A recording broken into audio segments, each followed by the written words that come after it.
पनवेल, नवी मुंबई, रायगड परिसरातील बातम्या पाहण्यासाठी आमच्या मी साक्षीदार या यूट्यूब चॅनलला सबस्क्राईब करा. अंमली पदार्थ विरोधी कक्ष नवी मुंबई यांच्याकडून हायड्रो गांजाचे आंतरराष्ट्रीय रॅकेट उद्ध्वस्त करण्यात आले.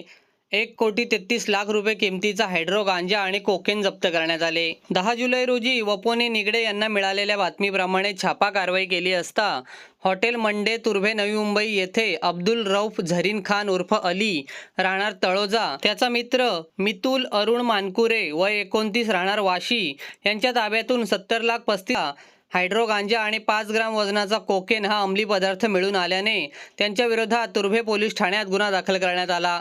त्याचा साथीदार आयान राजकोटवाला राहणार मीरा रोड ठाणे याला मीरा रोड येथून ताब्यात घेतले असता त्याच्या ताब्यातून 20,30,000 रुपये किमतीचा 203 ग्राम वजनाचा हायड्रो गांजा हा अंमली पदार्थ जप्त करण्यात आला. तिन्ही आरोपींना अटक करून त्यांच्याकडे केलेल्या तपासामध्ये त्यांनी सदर हायड्रो गांजा गौरव विश्वजित चिंदरकर राहणार चेंबूर मुंबई याच्याकडून आणला असल्याचे सांगितल्याने त्याला चेंबूर येथून ताब्यात घेऊन त्याच्याकडे केलेल्या तपासामध्ये त्याने सदरचा हायड्रो गांजा थायलंड येथे राहणारा त्याचा मित्र वृषांग भानुशाली याच्याकडून मागवत असल्याचे सांगितले. हायड्रो गांजा वृषांग भानुशाली याच्या मुंबई येथील पार्टनर नीरज शहा राहणार घाटकोपर मुंबई आणि सुरेश भानुशाली राहणार डोंबिवली यांच्याकडून घेत असल्याचे सांगितले. त्या अनुषंगाने सुरेश भानुशाली याला डोंबिवली येथील मीट पॉइंट लॉजमधून ताब्यात घेतले.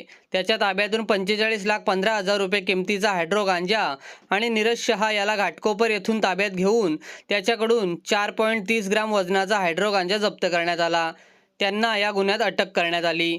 या गुन्ह्यात आजपर्यंत 6 आरोपींना तुर्भे, चेंबूर, मीरा रोड, घाटकोपर आणि डोंबिवली येथून ताब्यात घेऊन त्यांच्या ताब्यातून एकूण 1,300 ग्राम वजनाचा हायड्रो गांजा अंमली पदार्थ, 5 ग्राम वजनाचा कोकेन अंमली पदार्थ आणि 12 मोबाईल फोन असा एकूण 1,33,00,000 रुपये किमतीचा मुद्देमाल मिळून आला.